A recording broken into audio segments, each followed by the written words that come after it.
Eh bien, voilà, on va commencer en fait ce webinaire consacré à la résistance ouvrière face à l'introduction de nouvelles technologies dans le cadre des commémorations des événements de 1886 à Charleroi. Et donc, c'est une activité co-organisée dans le cadre du collectif 1886 Charleroi-Roux, qui regroupe différentes organisations syndicales politique, ASBL, secteur associatif, culturel de la région de Charleroi et des alentours. Moi-même, je représente l'association culturelle Joseph Jacquemot et c'est moi qui vais animer ce débat avec, tout d'abord le Mark Van Kampen, donc qui est membre très actif du collectif 1886, qui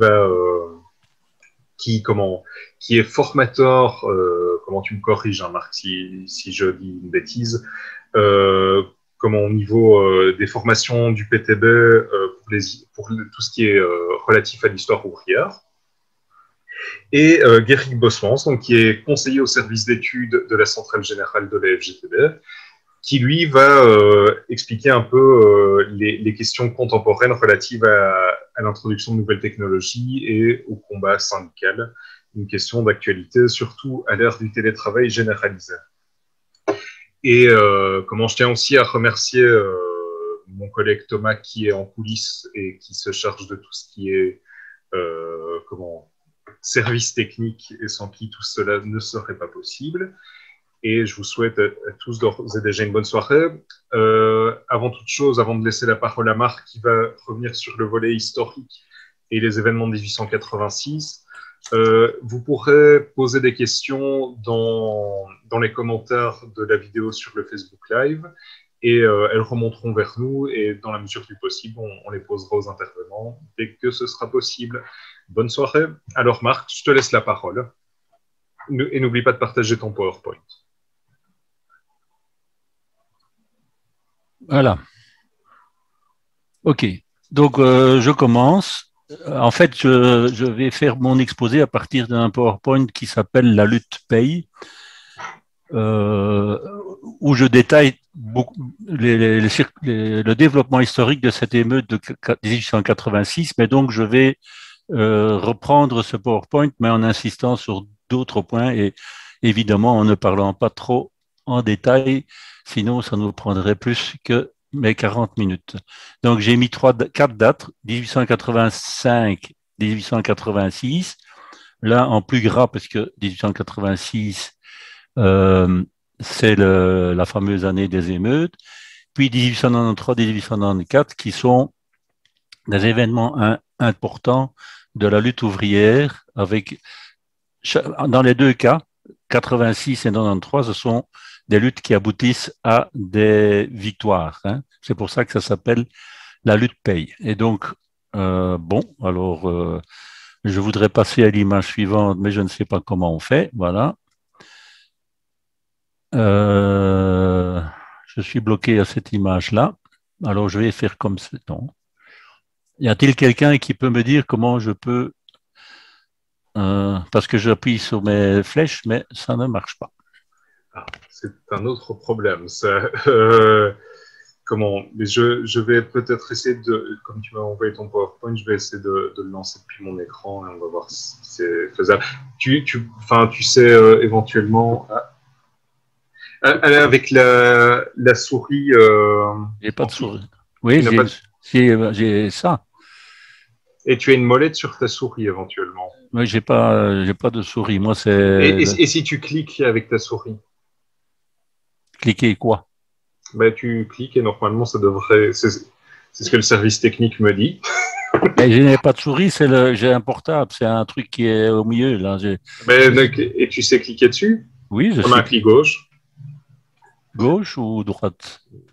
Alors là, Euh, Marc, Gauche, eh ben, je n'ai rien qui se passe. J'ai beau allez, cliquer. comment, toi, est-ce que tu as toujours accès à ton PowerPoint de manière détachée? Attends, ben alors je Euh, vais devoir faire ça, comme ça. voilà, et je vais essayer de faire autre chose. Permettez un instant.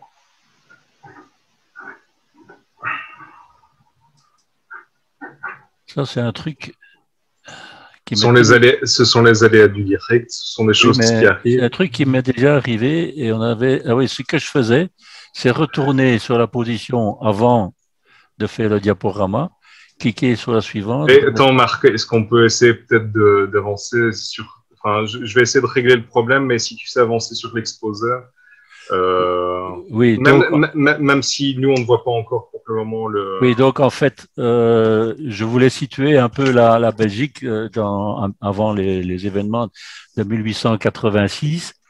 Et donc, une des choses qu'il faut savoir, c'est quand il y a la révolution de 1830, ce sont les ouvriers qui font la révolution, mais c'est encore une fois la bourgeoisie qui prend la direction des affaires et ils décident de faire ce qu'on appelle le suffrage censitaire. Plus tard, si j'ai la possibilité de montrer la diapositive, je pourrais vous montrer ce que ça veut dire le suffrage censitaire dans les faits. Donc, en fait, il n'y a que ceux qui payent un cens élevé qui peuvent voter, ce qui fait que au début de la Belgique, sur 4,5 millions de Belges, il y a à peine 30 000 personnes, 30 000 électeurs. Hein. Donc, on voit vraiment que c'est une démocratie parlementaire pour les... Ah, voilà, ça m'intéresse. Donc, en fait, si je fais ça, eh ben, tu ne sais pas cliquer sur la diapositive suivante. Voilà. Non, ça c'est... Et comment? Est-ce qu'on n'est pas dans le bon... Oui, tu m'as mis un PowerPoint, mais on ne sait toujours rien avancer. Mais Donc, là, c'est moi qui avance, donc je vais... ouais, ben même moi, la deuxième Qui diapositive. commence par un pays industrialisé. C'est ça, oui, voilà. Moi, Hop. c'est ce que je vois pour le moment. Donc. Ben, moi, je ne le vois pas. Attends, ok. Voilà, un pays industrialisé, donc c'est ça la Belgique. Capitalisme triomphant, prolétariat surexploité, marche de plus en plus consciente de sa force. Donc le suffrage censitaire, c'est les... Et il n'y a que les libéraux et les catholiques qui sont au pouvoir. Hein. On n'en parle pas des socialistes. Diapositive suivante. Voilà. Voilà. Donc, en fait, là, je vais citer, vous voyez cette photo qui est très célèbre. On voit des mineurs dans la région à Bouiristé, je crois que c'est la région de Liège, et on voit beaucoup d'enfants.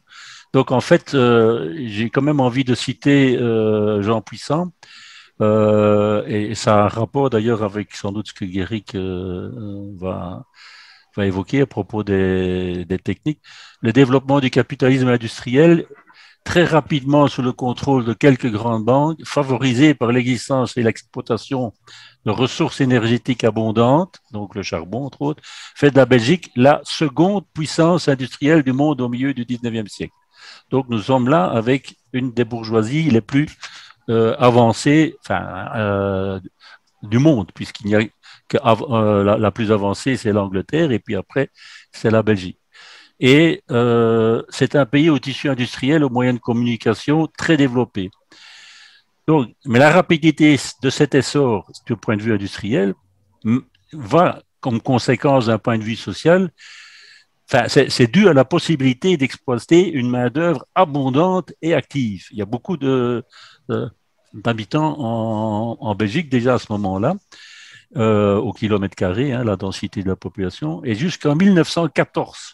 Regardez bien, jusqu'en 1914, la citation est là, la Belgique reste le pays d'Europe occidentale industrialisé où les journées de travail sont les plus longues, les salaires les plus bas, le recours à la main-d'œuvre enfantine et féminine le plus massif et le plus tardif. Donc, à la fois, c'est une bourgeoisie, enfin des industriels très avancés du point de vue des moyens industriels, moyens de communication, tissus industriels, etc. Mais en même temps, qui sont les plus rétrogrades par rapport à d'autres bourgeoisies, ça c'est et très longtemps. Hein. Donc, pour les faire bouger, faudra de longues luttes qui porteront leurs fruits, mais ce n'est pas un patronat progressiste, hein, comme on pourrait. Et donc, un peu pour illustrer la page là avec les enfants, le minimum de la journée de travail de l'enfant, disons, est de 9 heures, le maximum de 12 heures, et ce maximum est plus généralement suivi, donc de 10 à 12 heures de travail. Diapositive suivante. Oui, voilà. Voilà, et donc là, je cite un petit peu pourquoi est-ce qu'il y a un carré. Voilà, je me suis rabattu sur le manifeste du Parti communiste parce qu'en fait, on va assister à un phénomène avec le capitalisme, c'est le phénomène des crises. Donc, très régulièrement, et à cette époque-là, on peut pratiquement dire tous les 10 ans, il y a un phénomène de surproduction, c'est-à-dire que comme c'est l'anarchie de la production, les capitalistes produisent ce qu'ils ont envie. Chacun veut vendre sa production au détriment de l'autre, mais à un moment donné, il y a trop de production et on ne sait plus l'acheter. Et donc, on est obligé de diminuer les prix ou de diminuer les coûts. Pour diminuer les prix, il faut diminuer les coûts. Et c'est ce que Marx dit d'un côté, en détruisant par la violence une masse de force productive. Donc, ça veut dire à la fois fermer des usines et à la fois mettre des gens dehors. C'est ça la diminution, détruire les forces productives.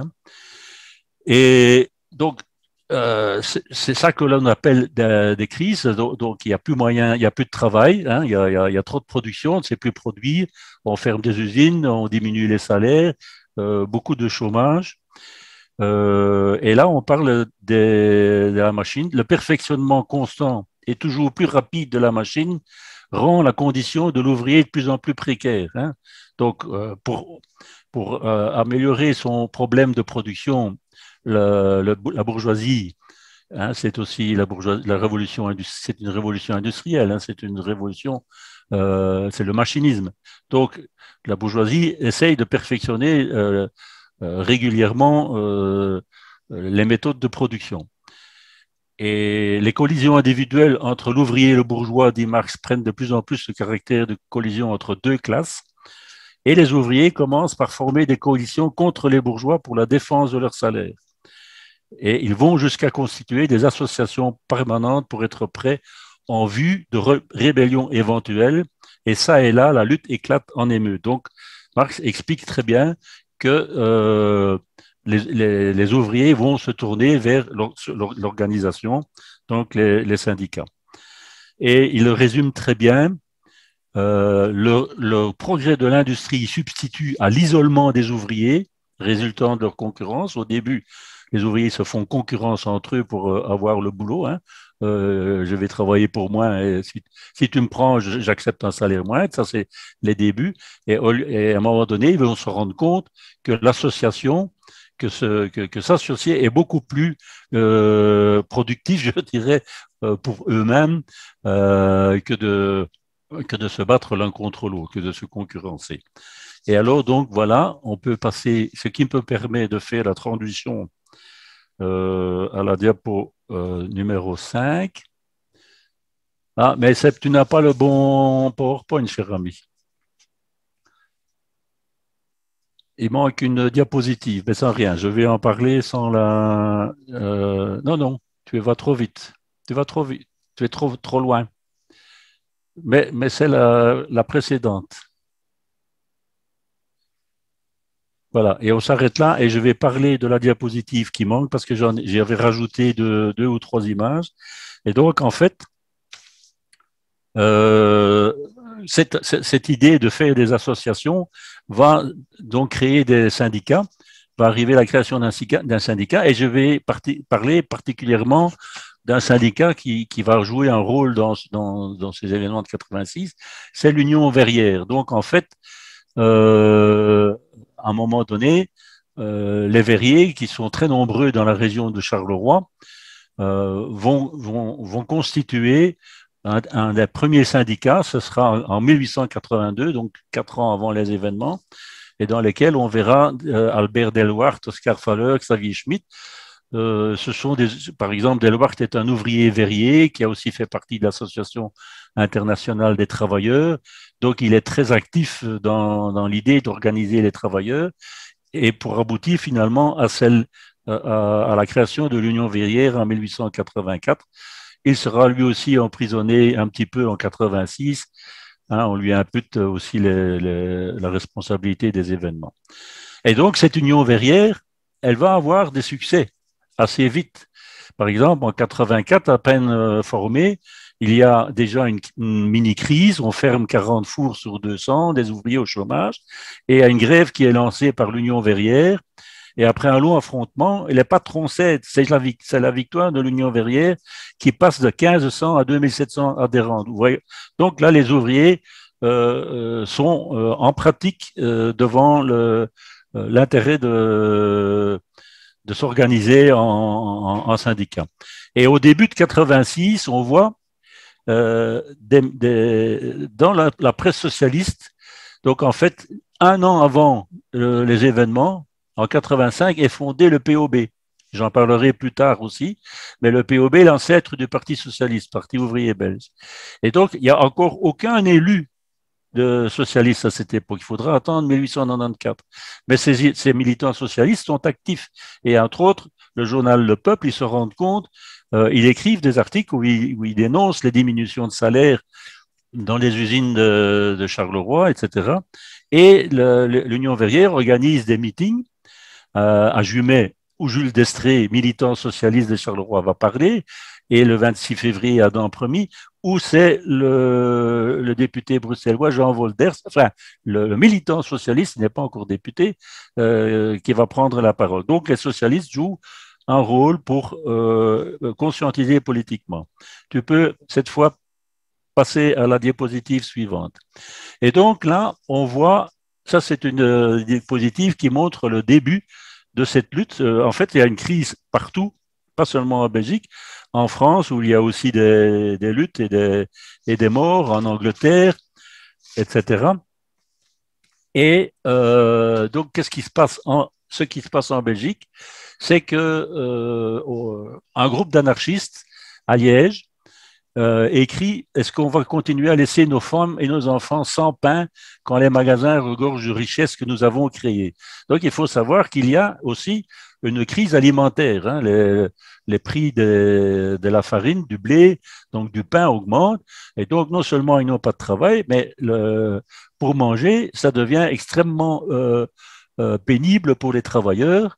Et les anarchistes à Liège décident d'organiser le 18 mars appel à une manifestation pour le 15e anniversaire de la Commune de Paris. Vous savez que cette année, c'est le 150e anniversaire de la Commune de Paris. C'est une des 4 révolutions que les ouvriers français feront, donc en 1789, en 1830, en 1848, puis en 1871, avec des résultats divers. Mais donc, la lutte de classe en France, c'est une remarque que Marx va faire aussi, la lutte de classe en France est très, très aiguë, va jusqu'à prendre des armes et à affronter la bourgeoisie, les armes à la main pour essayer de la renverser.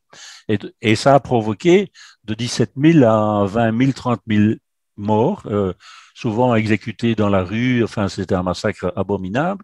Et donc, cet événement reste dans la mémoire des ouvriers et ils décident de faire cette commémoration. Et il y a des ouvriers, donc au moment d'aller à la manif, les ouvriers montent des mines, sortent des mines et vont en cortège, surtout des très jeunes, vont en cortège dans le centre de Liège. Et dans le centre de Liège, ça va être des confrontations avec la gendarmerie, pas la gendarmerie, la garde civique et les soldats. On appelle l'armée, hein, de plus en plus de régiments. Et finalement, les ouvriers vont être cantonnés dans les communes périphériques, parce que quand ils vont essayer de rentrer dans le centre de Liège, les ponts sont bloqués. Mais donc, la grève s'étend dans toute la région liégeoise. Donc, Seringe, Mep, Tilleur, Saint-Nicolas, Herstal, Ans, Glins, Grasse-Berleux, Ougré. Donc, c'est vraiment toute la région des mines et plus d'autres usines, les métallurgistes qui rejoignent les mineurs. Donc, c'est vraiment et alors des affrontements de tous les côtés, on tire dans le tas. Il y aura 2 à 3 personnes qui seront tuées et des arrestations et une première répression contre les manifestants. Et donc, le 26 mars, donc on passe donc sur 8 jours, le 26 mars, ce sont les moments les plus graves.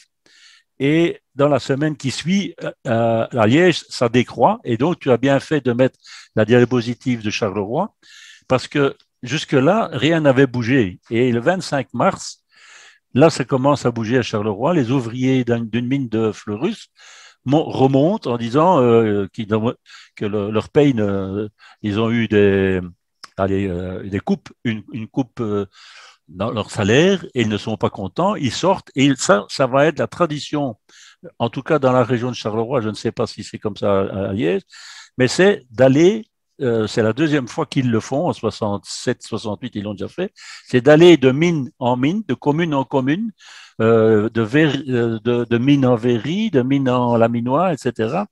Ils, au début, on est 100, puis 200, jusqu'à être 1000 aux quatre bras à Gilly, donc, et avec affrontement, jet de pierre, etc., ça se fait de manière très violente. Et donc, ce cortège, donc je raccourcis très fort, hein, ce cortège va aller jusqu'à Charleroi-Nord. On jette déjà des morceaux de métaux dans les fours à verre, donc on détruit des machines. Et donc, ça, c'est un peu une question que je me pose, puisque la destruction des machines en Angleterre s'était faite dans les années 1813-1816. C'est ce que Marx dit. D'abord, on se détourne contre les machines, et puis quand on voit que les ouvriers voient que ça servait à rien, et c'est plutôt l'union, la création d'union de travailleurs qui va porter ses fruits, se battre contre les capitalistes et pas contre les machines. Et donc, ça se passe très tôt en Angleterre, et ici, on est déjà en 1886, et ce phénomène de destruction des machines recommence. Hein. Bon, mais c'est clair que les ouvriers voient dans les machines, les nouvelles machines, les nouvelles technologies, ce que Jean Puissant va dire. Il voit que hein, pour l'homme destiné au travail salarié, la valeur de la machine est celle de son salaire et conséquemment de sa sécurité matérielle. Aussi, dès que l'outil n'est plus l'affaire de tous, mais celle du patron, l'outil perfectionné ne devant plus assurer la survivance de la plus grande masse devient alors un objet non seulement inutile, mais néfaste qu'il convient donc de détruire. Donc ça, c'est la première réaction des travailleurs, hein, quand ils voient que les anciennes machines qui leur procuraient le travail, on ne les utilise plus parce que c'était beaucoup de main-d'œuvre, hein, qualifiée avec les souffleurs de verre. On les remplace par des machines qui ne demandent moins de qualification. Et donc, il y a deux cortèges qui vont partir, l'un vers l'autre, Linsart et Jumet. Et ça, c'est l'image de droite où on voit un château en feu. Et donc, ça, c'est le symbole même de la lutte le plus connu à Charleroi, dans la région de Charleroi. C'est l'incendie des verreries Baudou, où il y a les nouveaux fours à bassin. Je ne vais pas expliquer ce que c'est les fours à bassin parce que je ne sais pas. Je ne suis pas assez technicien. Et donc aussi l'incendie du château Baudou. Cet événement donnera lieu à l'appellation d'une rue de la Révolution dans la commune de Jumet. Mais l'autre cortège va aller sur Marchienne, Monceau et de là à Roux. Et on se trouve à ce moment-là devant la glacerie de Roux. Et il a déjà à ce moment-là une première usage des armes. Il y aura 5 tués, 12 blessés dans le soir du 26 mars. Et le 27 mars, ce seront les verreries Bougard, où là, une bande de grévistes s'affronte à l'armée. Et là, il y a encore une fusillade et 12 manifestants vont être tués. Tous des jeunes gens entre 18 et 20 ans. Et officiellement, on dit qu'il y a 20 morts à Roux. Bon, je pense que d'autres disent 19. Il y a toujours un problème avec l'exactitude. Il y en aura aussi 2 à Marimont, dans le centre. Et les morts, ce sont des houilleurs, des lamineurs, des verriers. Donc, vous voyez, toutes les catégories professionnelles sont représentées. Tu peux faire la suite, l'image suivante. Donc, en fait, il y aura 3 conséquences dans la brochure que Jean Puissant et d'autres ont fait, enfin, l'association culturelle Joseph-Jacques Motte, qui est une excellente brochure. Et il parle de 3 conséquences. Donc, la première, c'est celle que vous voyez en bas, dont je vous ai parlé, la répression violente tirée dans le tas. On voit qu'il y a une morgue provisoire, les familles viennent voir. On a mis les corps des gens qu'on a ramassés dans la rue. Deuxième conséquence, c'est la répression judiciaire, entre autres contre les dirigeants de l'Union verrière et contre des militants socialistes comme Alfred de Fissot, dont je vais parler par après. Et Oscar Faller et Xavier Schmitt, ce sont les dirigeants de l'Union ouvrière qui n'ont pas du tout appelé à cette émeute. C'est vraiment une émeute, je vais dire spontanée, mais on va leur dire que c'est eux qui sont responsables. Et donc, ils vont être condamnés à 20 ans de prison. Oscar Faller sera obligé de s'exiler.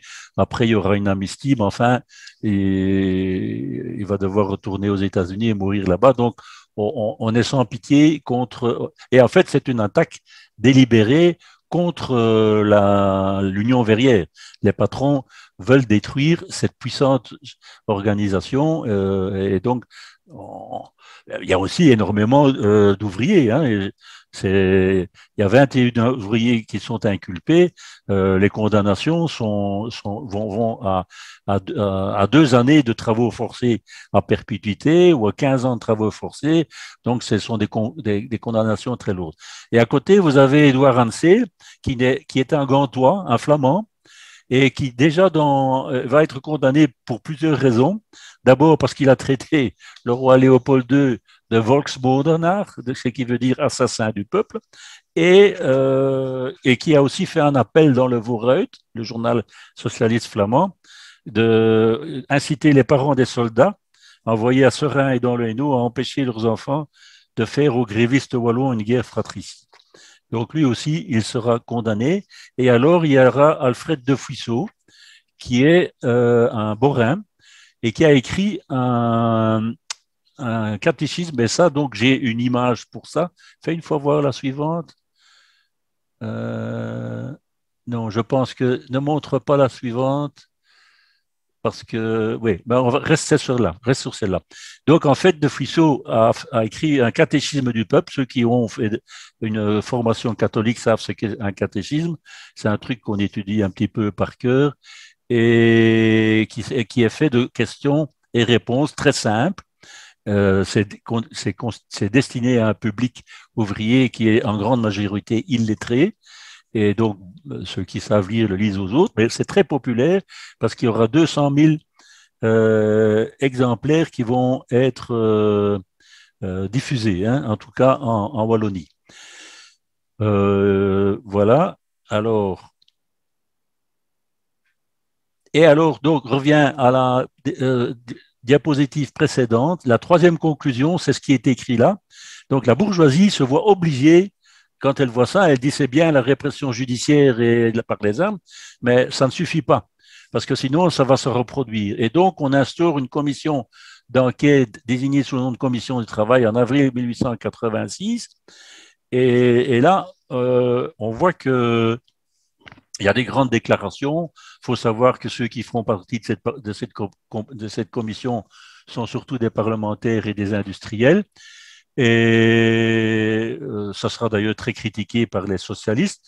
Mais finalement, donc, il y aura 4 gros volumes de rapports. Il y aura une revendication qui va apparaître le plus souvent, c'est celle du suffrage universel.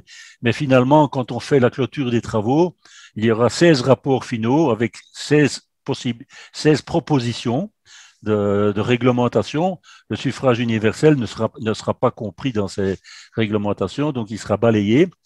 Mais c'est là qu'on commence.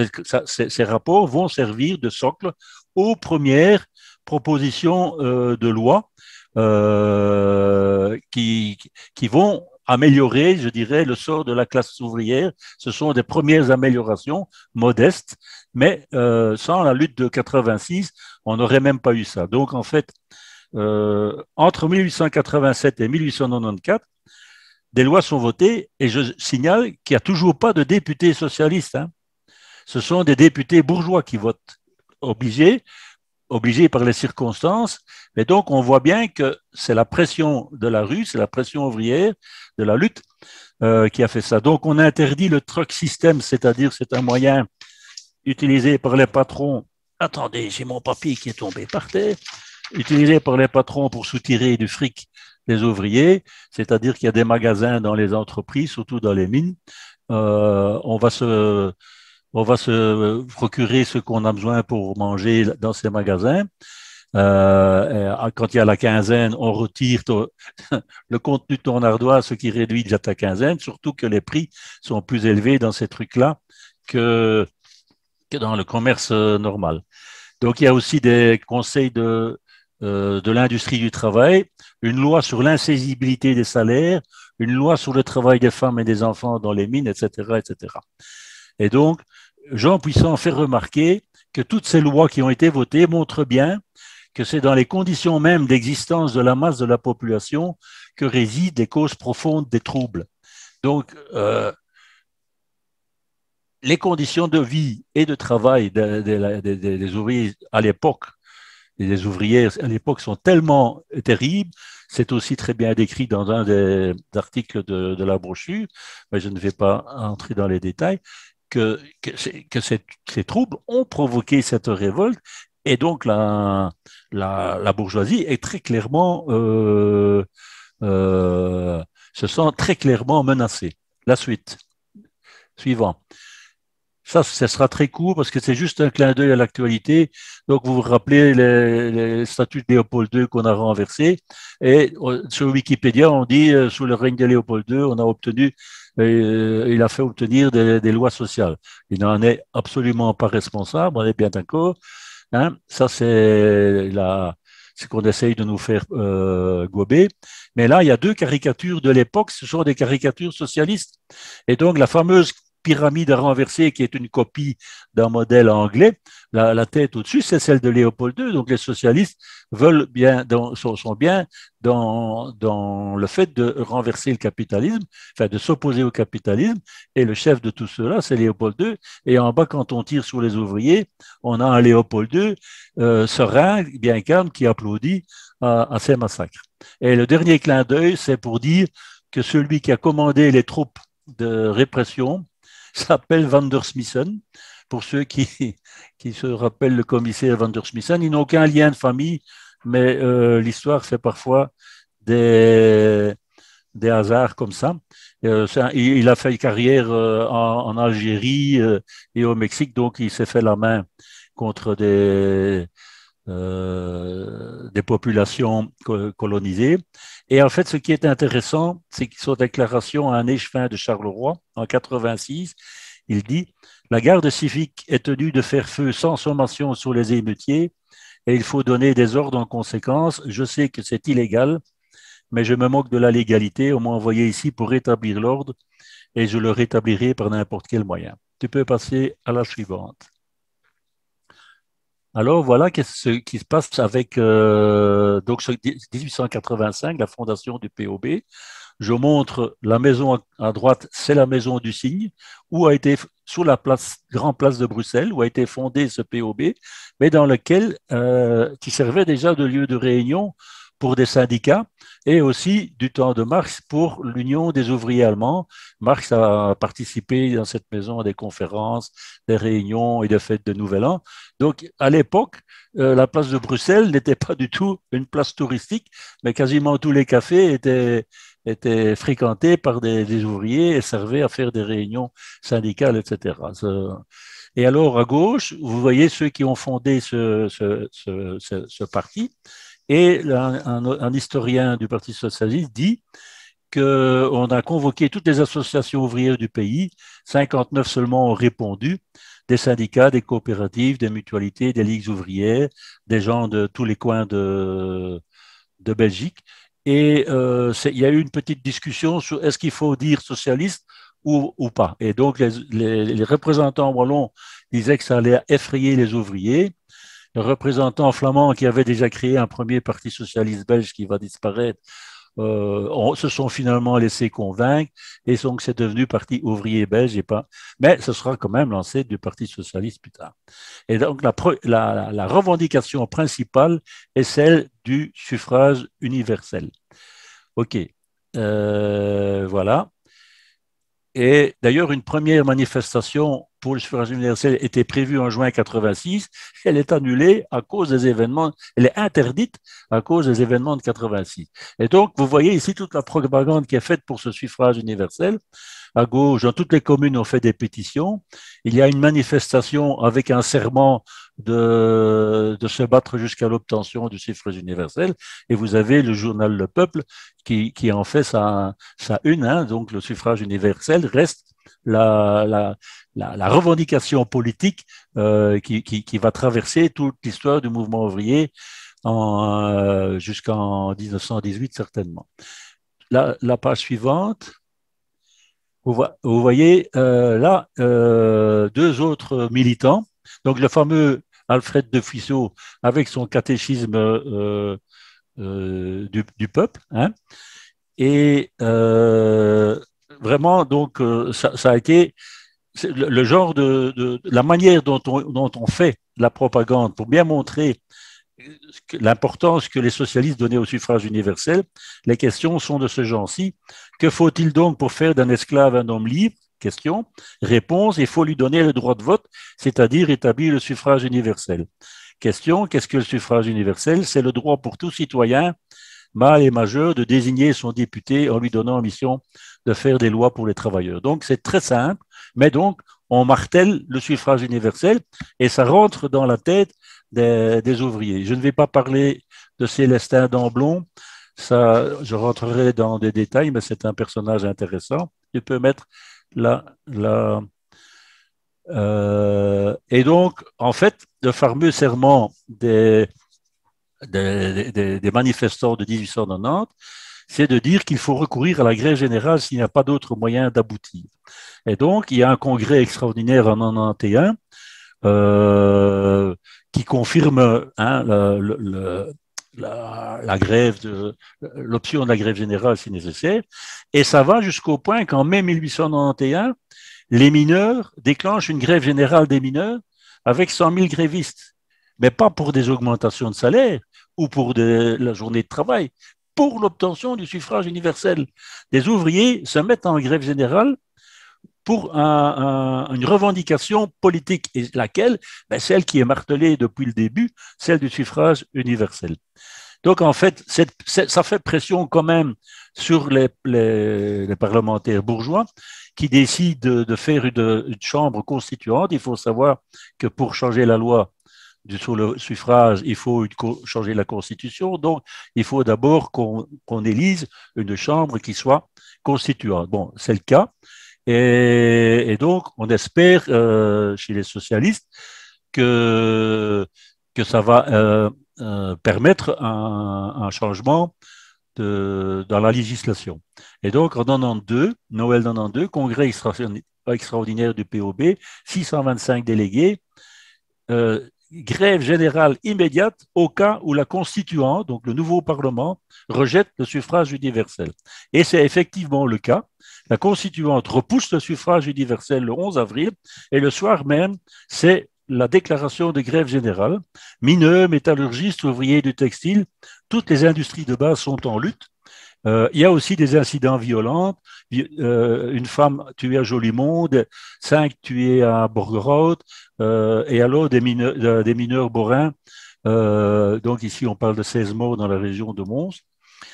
Et finalement, les socialistes vont trouver un représentant bourgeois au Parlement, mais qui est progressiste, Janson, et ils vont le trouver en lui disant « Nous, on veut le suffrage universel pur et dur ». Il déclare ça à Janson. Et puis, ils veulent s'en aller, et puis Janson les rattrape et il dit « Oui, mais demain, il y aura un vote fait par les députés bourgeois.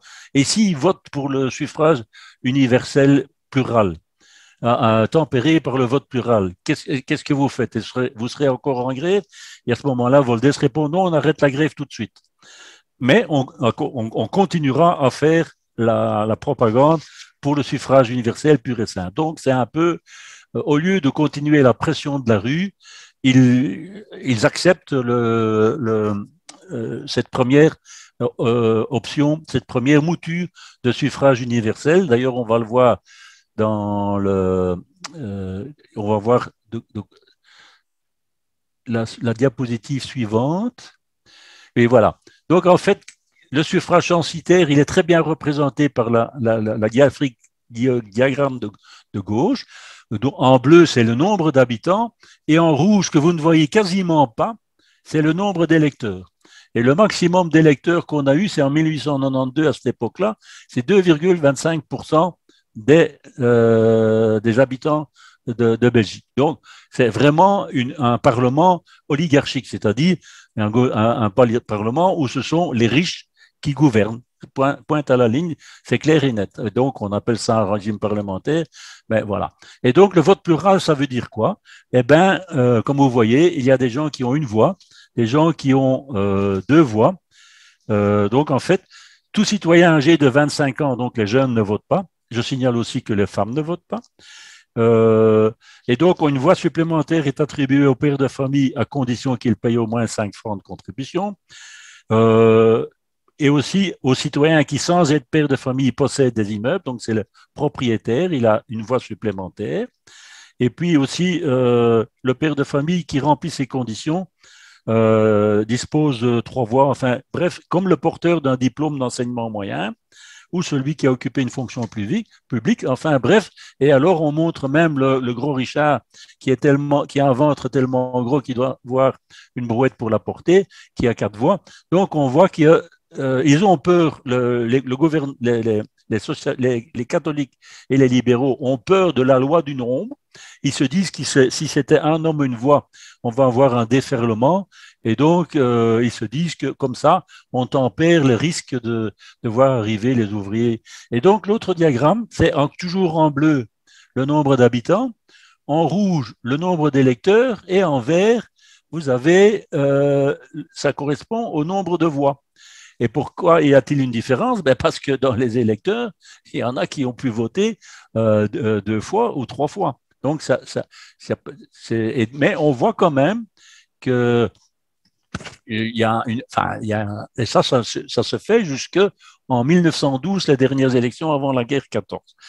Mais qu'est-ce que ça donne comme résultat? Tu peux mettre la diapositive suivante. Ah, il y a une image qui n'apparaît pas.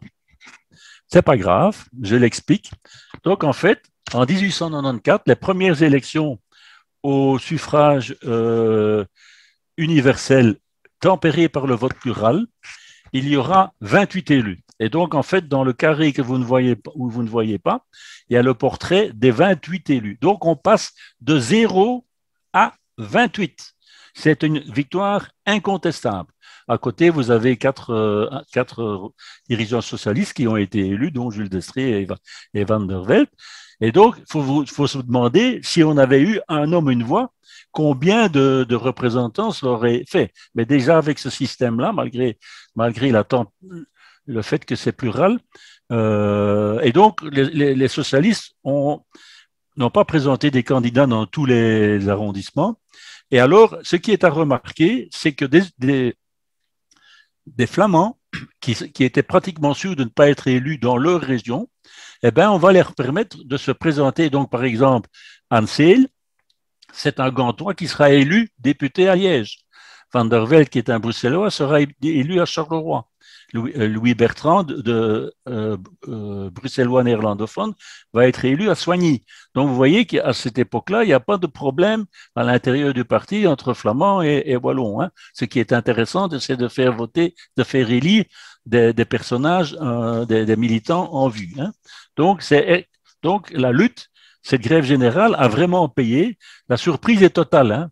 Les bourgeois, Premier ministre avait dit, Bourgeois avait dit il n'y aura pas un seul élu socialiste. Et Ansel, il disait j'espère qu'on en aura au moins 2 ou 3, ce qui nous permettrait de faire un peu de propagande. Et bien, vous voyez, au lieu de 2 ou 3, c'est 28.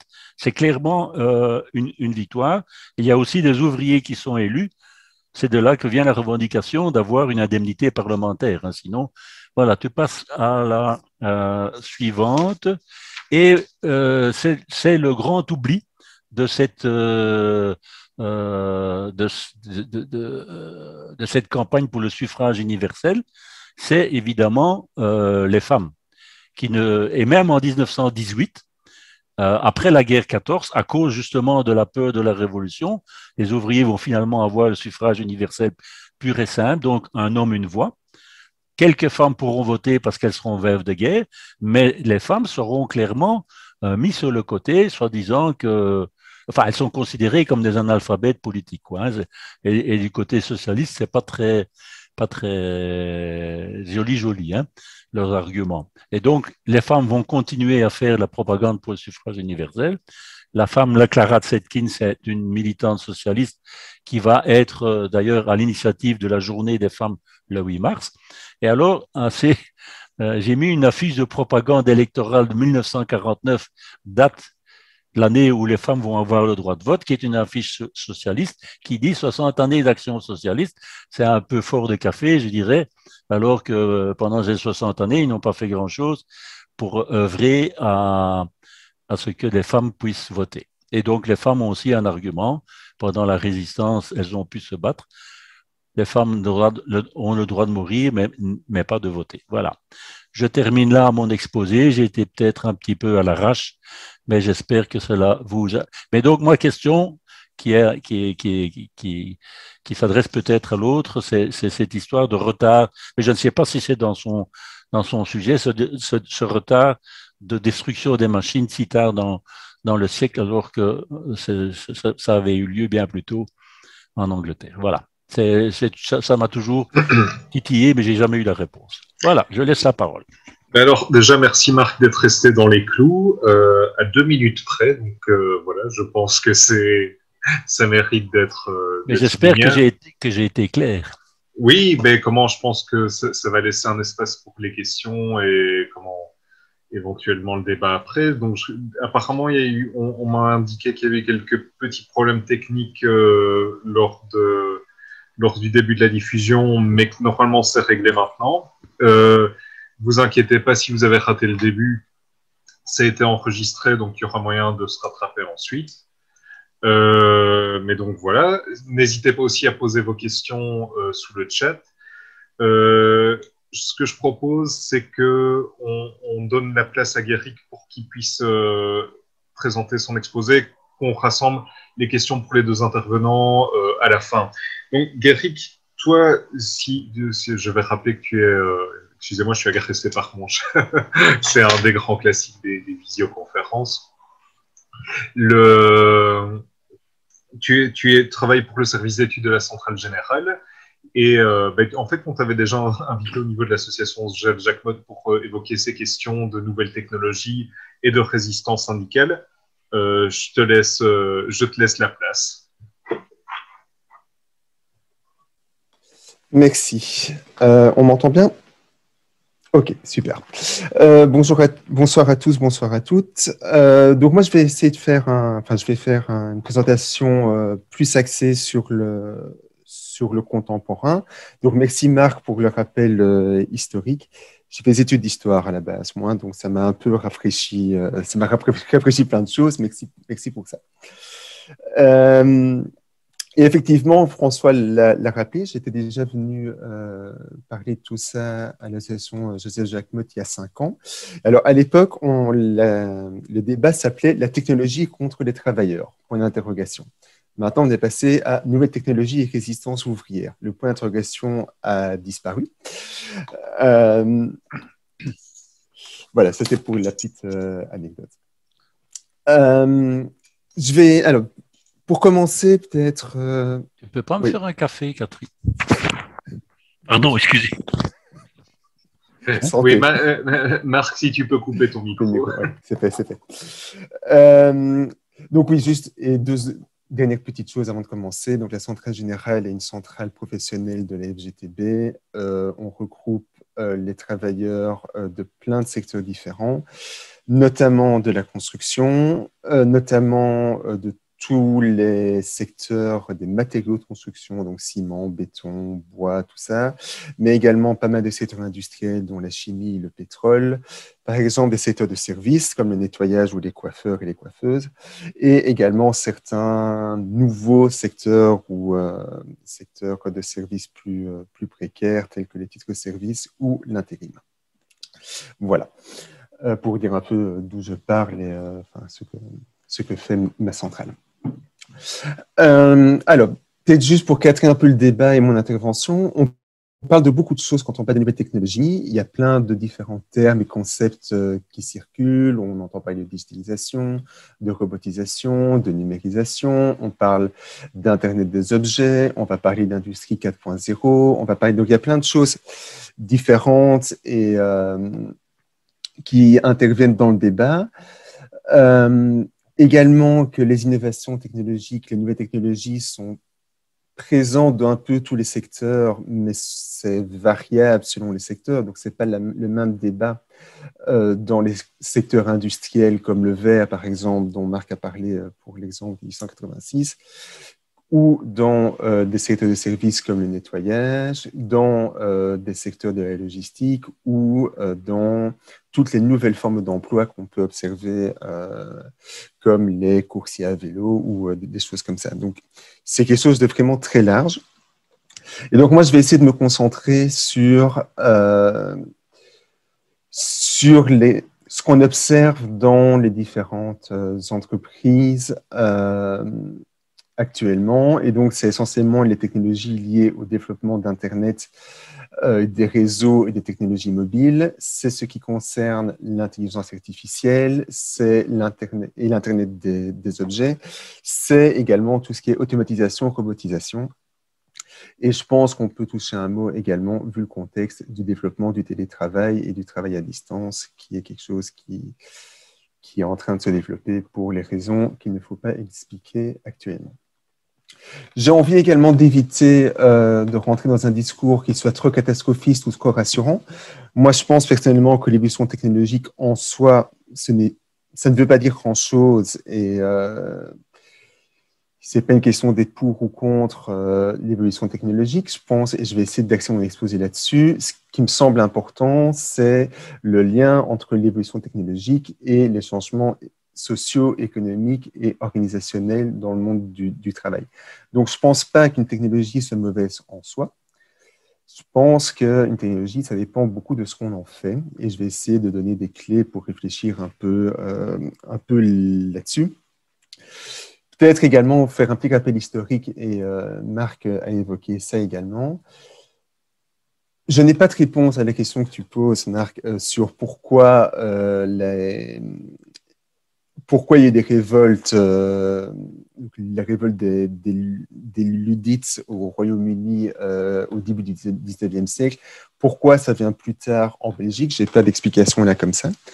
Par contre, pour revenir sur l'histoire du mouvement luddite, donc au Royaume-Uni, en Angleterre même, au début du 19e siècle, on a souvent une image très caricaturale de ce mouvement en disant ce sont des ouvriers un peu d'arrière-garde qui n'arrivaient pas à accepter ce changement et qui sont révoltés contre les machines parce que franchement, ils ne comprenaient pas trop l'intérêt du truc.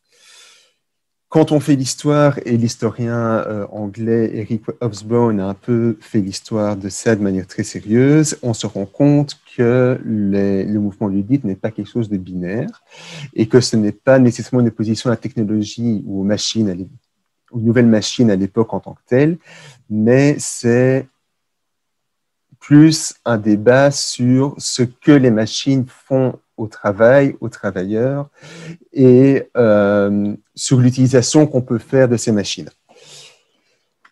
Donc, l'enjeu, tout l'enjeu, ce que j'ai envie de dire, c'est qu'une technologie, c'est un outil, c'est quelque chose qu'il faut politiser et que ça doit mener à un débat politique. Pour mener ce débat politique, je vais essayer de lister un peu les différentes implications et différents enjeux qu'on peut identifier syndicalement autour des nouvelles technologies. Le premier grand chapitre, c'est évidemment les conditions de travail. Donc, qu'est-ce que les nouvelles technologies peuvent faire aux conditions de travail? Elles peuvent ça peut être un outil d'intensification de la charge de travail. Elles peuvent intensifier la charge de travail, notamment en en amenant une disponibilité 24 heures sur 24, par exemple, en mettant des rythmes que les travailleurs et les travailleuses ne savent pas tenir. Mais ça peut également être un outil d'allègement de la charge de travail dans certains cas. Je pense par exemple aux exosquelettes, donc c'est des squelettes artificiels pour les travaux lourds dans la construction. Ça peut être quelque chose qui va alléger la charge de travail des travailleuses. On peut également considérer que certaines technologies impliquent une perte d'autonomie et de savoir-faire dans le travail. Donc, c'est quand des tâches qui étaient avant effectuées par des travailleurs ou des travailleuses sont maintenant faites par des machines. Ça implique une perte d'autonomie dans le travail de la part des ouvriers et des ouvrières, mais ça peut également donner aux travailleurs, aux travailleuses de nouvelles compétences s'ils arrivent à maîtriser les machines. C'est également tout l'enjeu du contrôle des travailleurs, également tout l'enjeu du contrôle de la vie privée et de la protection des données. La vie privée, un exemple, c'est par exemple tous les outils qu'on appelle track and trace dans les camionnettes, donc qui sont des outils qui suivent le trajet d'une camionnette, par exemple, dans le secteur de la construction, mais également dans la logistique ou la distribution ou chez les coursiers. Si vous déviez un peu du trajet planifié, la machine le sait. Ça pose des problèmes en termes de respect de la vie privée, évidemment. Ça peut également accentuer le contrôle sur les travailleurs et la quantification précise du travail effectué par chaque travailleur. Un exemple, on est dans un contexte où il y a de plus en plus de velléité d'individualiser le salaire. Il y a certaines technologies qui peuvent quantifier la charge de travail de chaque travailleur, le travail effectué par chaque travailleur et chaque travailleuse sur une journée de travail. Dans le contexte actuel de pression pour une plus grande individualisation des salaires, ça peut donner lieu à pas mal de dérives. Il y a également des gros enjeux, évidemment, en termes de santé et de sécurité. C'est des nouvelles maladies professionnelles, c'est des troubles musculo-squelettiques liés à la cadence qui doit être imposée par des machines. C'est tout ce qui est lié au travail sur écran, notamment pour les télétravailleurs. C'est la fatigue mentale liée à l'utilisation de machines. C'est également des risques liés aux technologies en tant que telles. C'est tout le débat autour des ondes, c'est tout le débat autour des nanomatériaux, mais ça peut également améliorer un environnement de travail. Par exemple, on voit certaines entreprises de construction développent maintenant la construction de maisons, en tout cas de grosses parties de maisons en usine et plus sur chantier. Ça peut permettre de ne plus être soumis aux intempéries quand on travaille sur un chantier. Autre impact à prendre en compte dans les débats sur les nouvelles technologies, c'est tout ce qui concerne l'emploi, évidemment. Cela peut s'exprimer sous différentes formes. Ça peut mener à des créations d'emplois, ça peut mener à des transformations d'emplois, des destructions d'emplois ou des déplacements d'emplois. Et tout ça, je pense, doit être analysé un peu finement au cas par cas, tout en sachant que souvent, les innovations technologiques peuvent être utilisées par les employeurs peuvent être utilisées comme prétexte par les employeurs pour des restructurations, pour des licenciements. Donc, c'est vraiment là, et j'y reviendrai après sur les outils, mais c'est quelque chose à vraiment tenir à l'œil. Il y a également de grands risques de polarisation des fonctions. Donc, en polarisant vraiment les fonctions, donc en mettant des travailleurs, des travailleuses qui seraient assignés à faire des travaux très simples ou très précis qui ne peuvent pas être effectués par des machines, ou dont les machines coûteraient trop cher, l'investissement des machines serait trop élevé pour le faire, il vaut mieux payer des bas salaires. Et d'un autre côté, des travailleurs très qualifiés qui peuvent travailler avec des technologies avancées. Il y a tout un champ entre ces deux extrêmes, tout un champ de fonctions, de qualifications qui risque de disparaître. Et donc, on a des risques d'éviction de certains profils et de création de nouvelles discriminations. Et je pense que ce raisonnement peut également s'appliquer aux entreprises, en fait, tout simplement. Je pense qu'il y a toute une série d'entreprises qui ne trouveront peut-être plus leur place dans un marché qui sera très polarisé entre des très petites entreprises et des multinationales. Et il y a également toute la question du développement de nouvelles formes d'emploi, notamment, j'ai déjà évoqué toute la question des coursiers à vélo et ce genre de choses-là. C'est également le développement du télétravail, du travail à distance. Ça peut... ça, je vais revenir là-dessus après. Également, un impact sur l'organisation du travail syndical, évidemment, vu que ça peut mener à des collectifs de travail beaucoup plus éclatés. Même si je reviendrai après aussi, je pense qu'on a quand même réussi une belle grève lundi dans un contexte particulier et je pense que c'est assez encourageant. Il y a des enjeux en termes de formation professionnelle des travailleurs et des travailleuses. Évidemment, pour que les travailleurs, travailleuses puissent acquérir de nouvelles compétences pour travailler, pour s'adapter aux nouvelles machines, mais également, ce qui moi me tient assez à cœur, je pense qu'il est important que les formations permettent aux travailleurs de comprendre comment fonctionnent les machines, pour ne pas être complètement dépendant de nouvelles machines, de nouvelles technologies. Je pense qu'il est important qu'on apprenne aux travailleurs et aux travailleurs en formation et à l'école de comprendre qu'il y ait une vraie éducation aux nouvelles technologies, qu'on ne sache pas simplement les utiliser, mais qu'on sache comment ça fonctionne pour ne pas être complètement dépendant et soumis aux machines ou aux ingénieurs. Encore 2 éléments, et après, je viendrai à quelque chose de plus concret. Encore 2 éléments. J'ai envie de mener la réflexion sur envisager le travail de manière plus large. Les nouvelles technologies peuvent faire apparaître de nouvelles tensions entre l'espace professionnel et l'espace privé.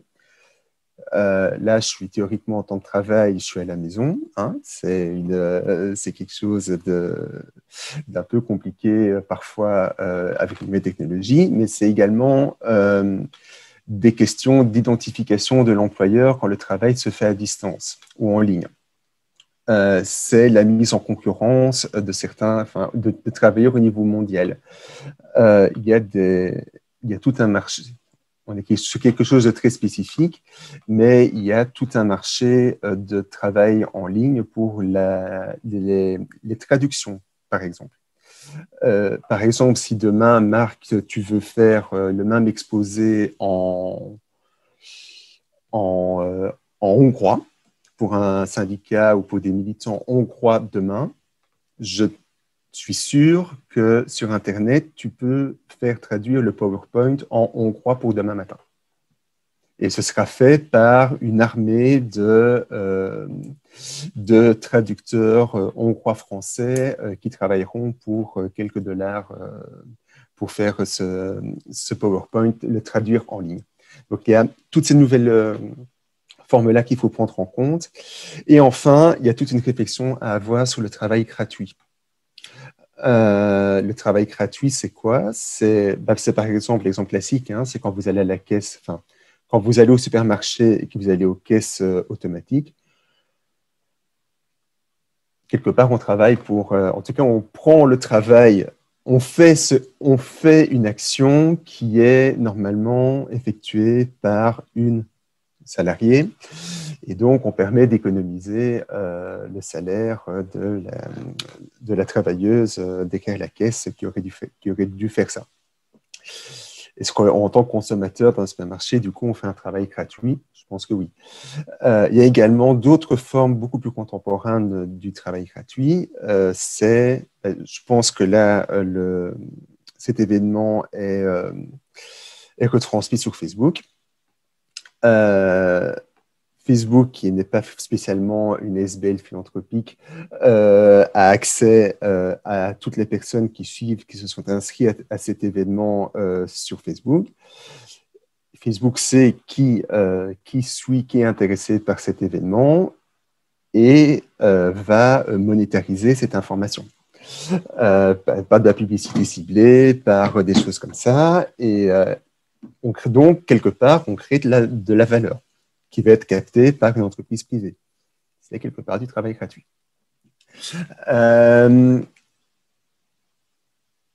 Et donc, la question finale, l'enjeu final, c'est évidemment la répartition de la richesse. Et donc, toutes ces nouvelles formations de richesse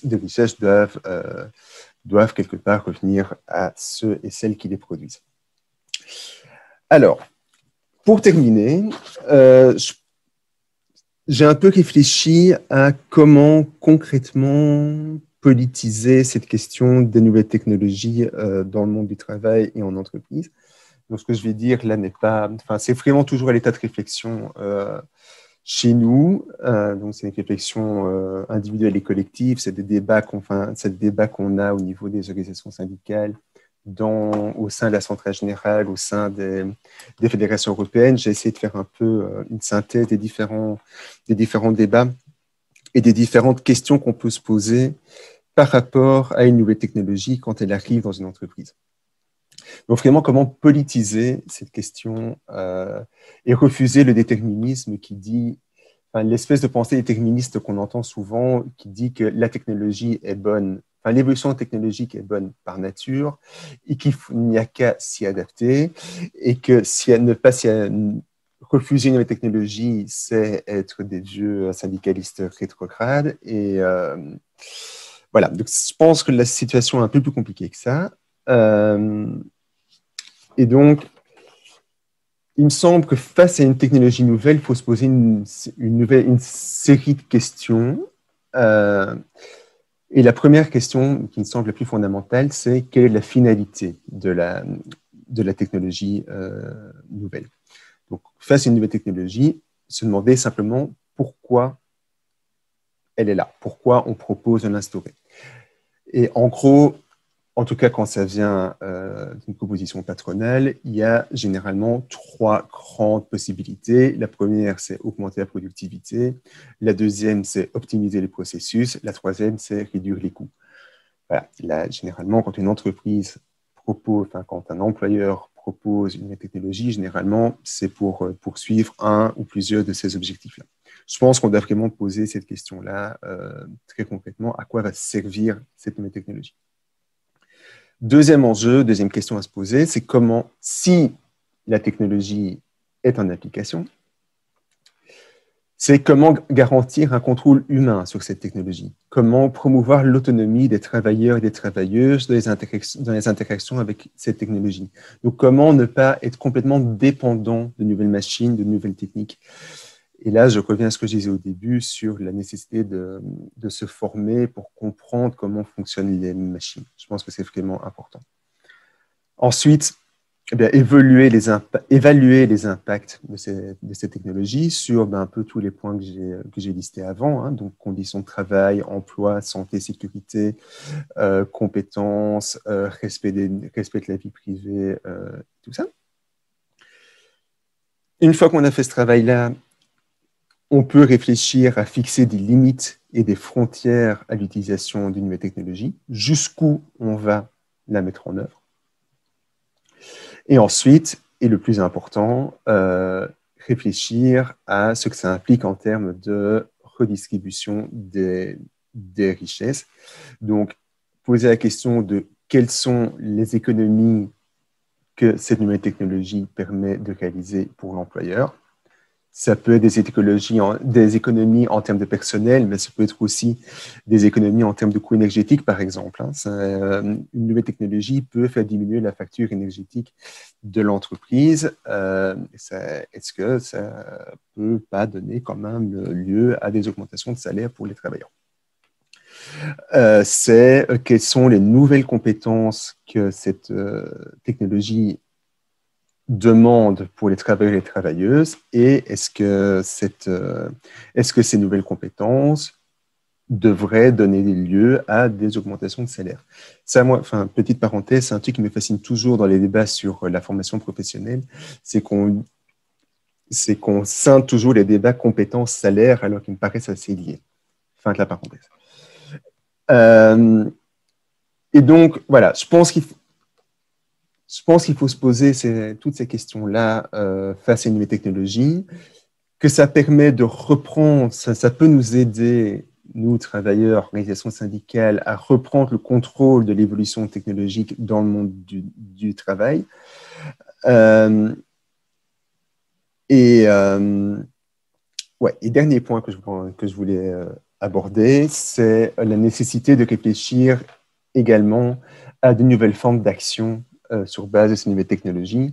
Et là, on est généralement très frileux et on voit très bien quels sont les dangers en termes de travail syndical face aux nouvelles technologies, parce que ça atomise certaines relations de travail, ça casse les collectifs, mais voilà, je reviens avec l'exemple de la grève de lundi. Je pense qu'on a réussi une belle grève lundi dans un contexte pas facile et avec beaucoup de gens qui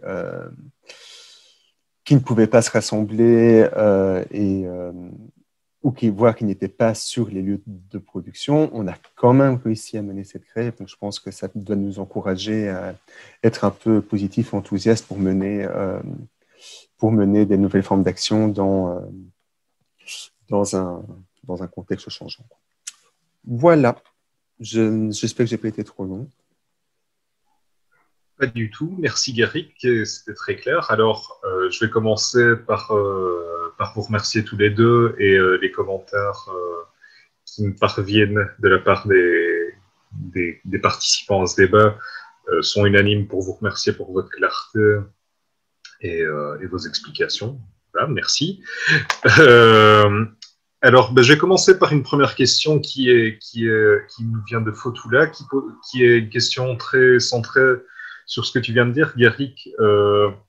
Voici sa question. Y a-t-il des chiffres des pertes d'emplois durant ces dernières années face à l'installation de nouvelles machines automatiques, par exemple dans les transports en commun, donc les distributeurs pour la STIB et SNCB, ou des prévisions futures, par exemple dans la disparition des caissières voilà, parce que c'est un travail essentiellement féminin dans les supermarchés. Est-ce que, en tout cas, moi j'ai déjà vu passer de telles choses pour d'autres pays. Est-ce que ça existe en Belgique? Est-ce qu'il y a déjà des estimations sur la transformation et la disparition d'emplois? C'est toujours assez compliqué de répondre à cette question parce que c'est pas toujours explicitement lié. Et c'est toujours compliqué d'isoler un facteur. D'isoler un facteur dans les pertes d'emploi ou d'évolution de l'emploi. Donc, voilà, j'ai pas de réponse claire à ça. J'ai pas d'exemple en tête là comme ça. Marc, peut-être que tu as, je sais pas. Mais parce que je sais que c'est toujours compliqué à évaluer parce que c'est pas toujours évident de faire le lien direct entre l'innovation technologique et la perte d'emploi. Mais oui, il y a des exemples, mais j'en ai pas en tête. Je suis désolé. Mais comment... Non, mais si tu n'as pas d'exemple, c'est pas grave. Voilà, je suis désolé, j'ai pas d'exemple.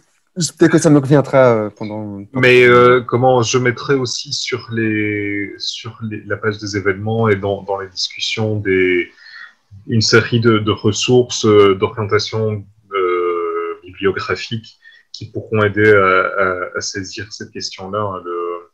Il y a quelques années, le mouvement ouvrier chrétien avait organisé une semaine sociale qui avait été retranscrite dans Politique sur l'avenir du travail.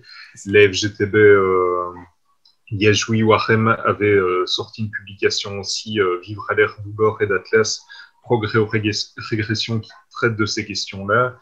Je les renseignerai. Il y a une série de publications. Voilà, j'ai là sous les yeux le progrès sans le peuple. Voilà, ça va être compliqué de le montrer à l'écran. Le progrès sans le peuple de David Noble, qui est un historien des technologies et qui évoquait ces questions-là, notamment du point de vue syndical. Voilà, si tu n'as pas la réponse, tu n'as pas la réponse. Ne te sens pas mal par rapport à ça. C'est vrai que c'est un problème compliqué. Tu as insisté sur la dimension systémique de ce problème-là et voilà, des multiples ramifications. Donc, comme souvent avec des problèmes complexes, il n'y a pas de réponse simple et tout donné, mais ça mérite d'être d'être interrogé. Alors, on me signale qu'il y a d'autres questions. Alors, là, ça... Bon, ben, en fait, c'est une question de Paul Lotens, donc une des chevilles ouvrières du collectif 1886 et également l'ancien président de la Centrale Générale. Alors, cette première remarque pour Guéric, face aux nouvelles technologies, on fait grève et on détruit pour une vie meilleure. Aujourd'hui, avec les nouvelles technologies, on pourrait améliorer la qualité et le niveau de vie de la population s'il y avait une augmentation des salaires et un partage du temps de travail. Alors, tu évoquais des nouveaux moyens de lutte que ceux de 1886, qui ont été développés. Est-ce que tu pourrais peut-être revenir un peu là-dessus? Est-ce qu'il y a des ponts qui sont jetés avec 1886? Oui. D'abord, j'ai effectivement pas parlé, je pense, explicitement de la réduction collective du temps de travail. Donc, merci Paul de le rappeler parce que c'est important. Je l'avais dans mes notes, je l'ai un peu zappé. Mais donc, ça peut également, j'ai parlé d'augmentation des salaires, ça peut également prendre la forme de réduction collective du temps de travail, évidemment. Alors, au niveau des moyens de lutte, est-ce qu'il y a d'autres moyens de lutte que ceux de 1886? Je pense que les moyens de lutte de 1886 sont toujours actuels. Ça, c'est la première chose. Enfin, on peut faire un copier-coller, hein, mais je pense que les outils de base du mouvement ouvrier sont toujours là, donc la grève, la manifestation, voilà. Les nouvelles formes d'action, je pense qu'on peut réfléchir, mais c'est très délicat. Mais je pense qu'on peut réfléchir à des actions qui jouent sur la technologie, c'est-à-dire refuser d'activer la géolocalisation d'une machine, par exemple. C'est refuser d'obéir systématiquement une machine, c'est parfois arrêter une machine si on n'arrive plus à la contrôler. Je pense que voilà. Et voilà, c'est dans le cadre du télétravail, c'est refuser d'allumer son PC, de se connecter, comme ça a été fait par pas mal de télétravailleurs lundi, visiblement. Voilà, c'est des choses comme ça. Mais je pense que le cœur de l'action syndicale, globalement, elle reste la même. Hein. Et juste, je pense que les travailleurs sur le terrain seront aussi assez imaginatifs pour trouver eux-mêmes des modes d'action. Hein. Je pense qu'il y a toujours, je fais assez confiance aux gens dans les entreprises pour s'organiser. Et je pense, oui, voilà, autre forme d'action, pendant, je ne sais plus quand, les travailleurs de Deliveroo, je pense, s'étaient amusés à jouer sur le très court délai entre la commande d'un plat Et donc entre le moment... Attendez. Donc, il y avait un très court délai entre le moment où le plat était encodé, la commande était encodée chez le restaurateur et chez Deliveroo, je pense. Et donc, il y avait ils avaient joué sur ce très court délai où, en fait, la commande n'était pas enregistrée. Le paiement par le consommateur n'était pas effectué, mais la commande était enregistrée chez le restaurateur. Et donc, les travailleurs se retrouvaient, avaient réussi à bloquer l'outil comme ça. Donc voilà, il y a un moyen de faire des actions comme ça où on joue vraiment avec les technologies. Et encore une fois, ça demande de comprendre comment fonctionne la technologie. Mais voilà, je sais que les coursiers de Deliveroo s'étaient amusés à faire ce genre de choses-là. Ils avaient également à un moment fait des actions avec les restaurateurs, donc où les restaurateurs refusaient de prendre certaines commandes. Donc voilà, je pense que si on est créatif, il y a moyen de trouver. Et je fais assez confiance aux gens sur le terrain pour être créatif. En fait, beaucoup plus qu'à des techniciens de service d'études dans mon genre pour être créatif. Ouais. En plus de tout ça, il y a une remarque, c'est que l'apparition de nouvelles formes de lutte n'annule pas forcément les anciennes. Donc voilà. La base du rapport salarial reste le même. Donc, Alors, j'ai vu que Marc voulait réagir et après, je continuerai. Il y a d'autres remarques qui se sont ajoutées. Donc, Marc, tu voulais réagir à ce que disait Guéric ? Parce on pensait que les travailleurs d'Amazon étaient dans une telle situation de précarité et d'isolement, ou en fait, etc., et que c'était impossible de faire grève. Mais je constate qu'aux États-Unis, ils sont en train de mener une fameuse grève, hein, et ils tiennent le coup. Enfin, je ne sais pas s'il est terminé ou pas, mais en tout cas, on voyait vraiment qu'il y avait réussi. Donc, c'est aussi l'importance de réussir à créer une organisation syndicale, c'est-à-dire, tant qu'ils sont isolés, c'est un peu difficile. Et je sais que des patrons comme l'autre, là, Jeff Bezos. Non, c'est pas ça. Cette grande firme de distribution aux États-Unis qui interdit la syndicalisation. Walmart, chez Walmart. Oui, chez Walmart, oui. Et assez étonnamment, Walmart en Chine, il y a eu des ouvriers qui ont créé un syndicat officiel et ils ont imposé il y a déjà quelques années. Hein, donc, tout en Chine n'est pas négatif. Ne me faites pas dire que je n'ai pas dit. Mais donc là, Walmart a été mis au pied du mur d'accepter une délégation syndicale. Donc, partout, aussi bien en Chine qu'aux États-Unis, etc., effectivement, je suis tout à fait d'accord avec Guéric, les ouvriers peuvent ont de l'imagination, ont de la créativité pour trouver les moyens de lutte. Hein.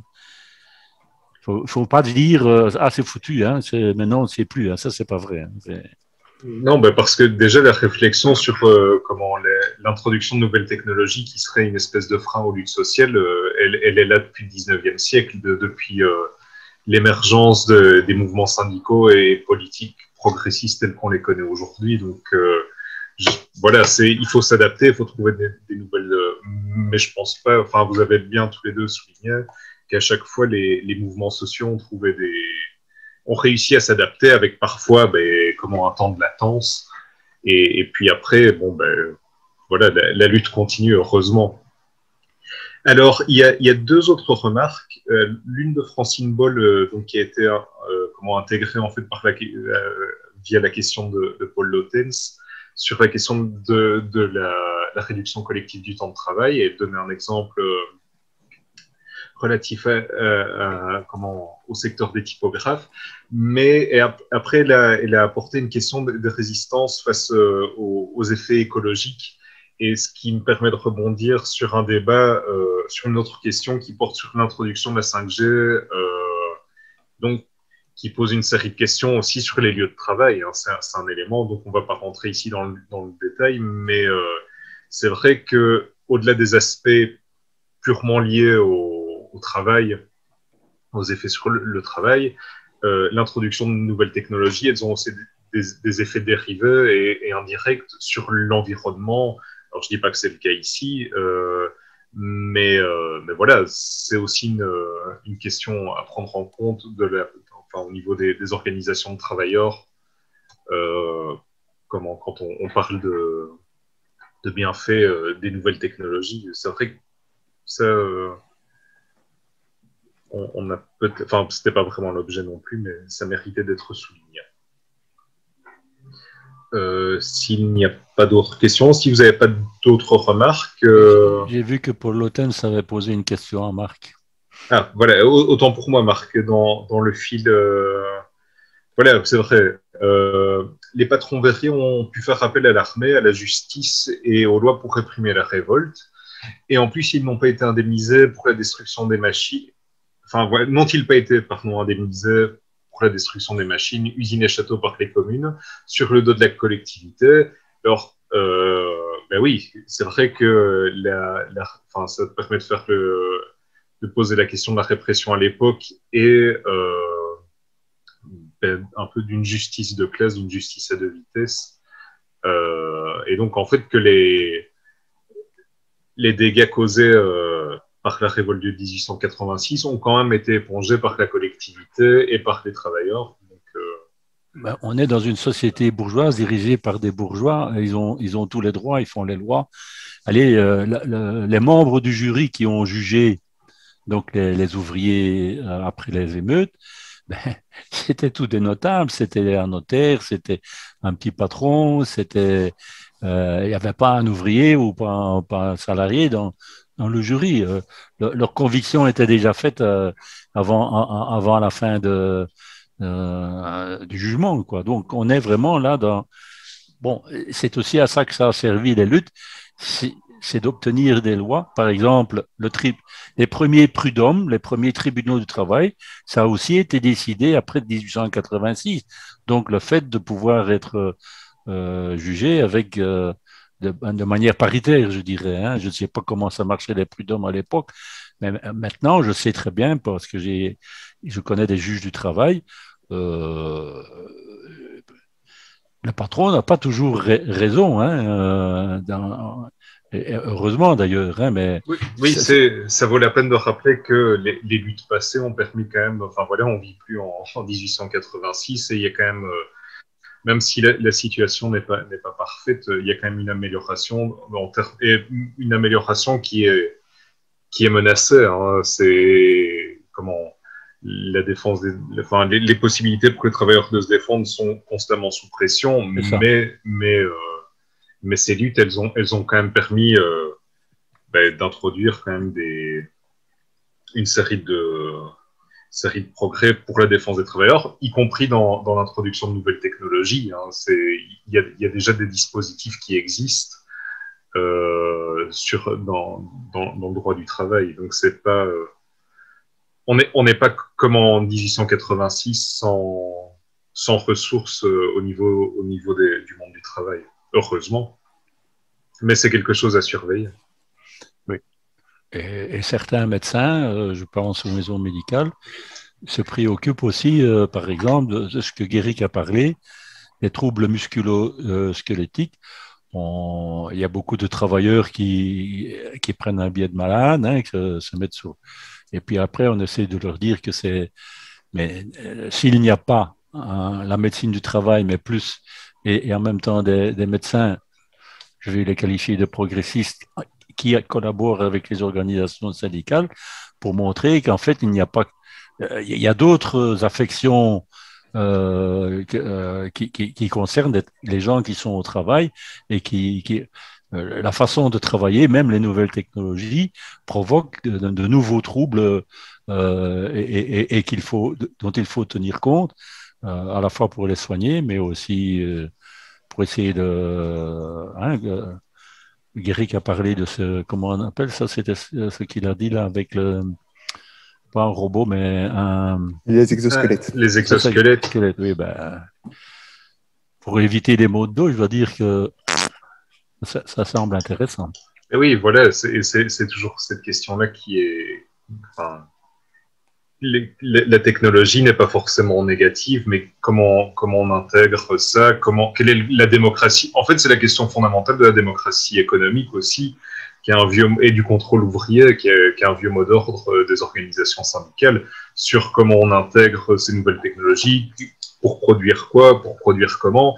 Et ce qui est peut-être intéressant, je pense, et là c'est une remarque personnelle, c'est que on voit une accélération, c'était déjà présent, mais l'introduction de nouvelles technologies de manière accélérée va peut-être pousser des masses plus grandes de travailleurs en col blanc, enfin ce qu'on appelle un peu les travailleurs en col blanc, à se poser cette question de l'organisation, alors que parfois ça leur passait au-dessus de la tête dans certains secteurs, et peut-être de renforcer des alliances qui n'existaient peut-être pas de la même façon entre travailleurs, qui ne vivaient pas leur exploitation, leur salariat de la même façon. Ça, c'est peut-être un des effets imprévus et peut-être bénéfique de certaines évolutions récentes. Je ne sais pas ce que vous en pensez. Enfin, oui, oui. Non. Oui, je pense effectivement que la remarque est juste. Et ça peut effectivement continuer à un peu brouiller les cartes, enfin les frontières entre travail ouvrier, travail employé, col blanc, col bleu, qui ont de moins en moins de sens en fait. Voilà. Ok, bah, je pense qu'on va pouvoir s'arrêter ici. Et comment, il n'y a plus de questions? Alors, moi, je n'ai plus de questions. Comment c'est pourtant voilà, le débat est riche, mais je pense qu'il est tellement riche que les gens vont avoir besoin de temps pour digérer. Pour digérer tout ça. Et tu sais combien de gens ont suivi finalement? Je le saurai plus tard. T'inquiète pas, tu seras informé. Merci. Et puis il y a ceux qui pourront le rattraper s'ils étaient occupés maintenant ou plus tard. C'est un des avantages des nouvelles technologies, c'est que on peut, enfin bon, celle-là, le fait d'enregistrer, c'est quand même un peu plus ancien, mais qui pourront se rattraper facilement. Et je vais vous demander à vous deux de rester encore quelques instants avec moi pendant le temps de clôturer la vidéo. Je tiens à remercier encore tous les participants, toutes les personnes qui ont regardé ce débat, qui ont posé leurs questions. Je tiens à remercier aussi tous les partenaires du collectif 1886. Je ne vais pas faire toute la liste, vous pouvez la retrouver, mais ils se reconnaîtront. Et encore, vous priez de nous excuser s'il y a eu quelques petits couacs techniques et que ça n'aura pas coupé votre intérêt. De toute façon, vous pourrez, sur la page du collectif 1886, sur la page de l'association Joseph Jacquemotte ou l'un des autres partenaires du collectif 1886, retrouver la vidéo de ce débat. Et je tiens encore à remercier une fois Marc et Guéric, et bien sûr mon collègue Thomas, qui a assuré le soutien logistique derrière.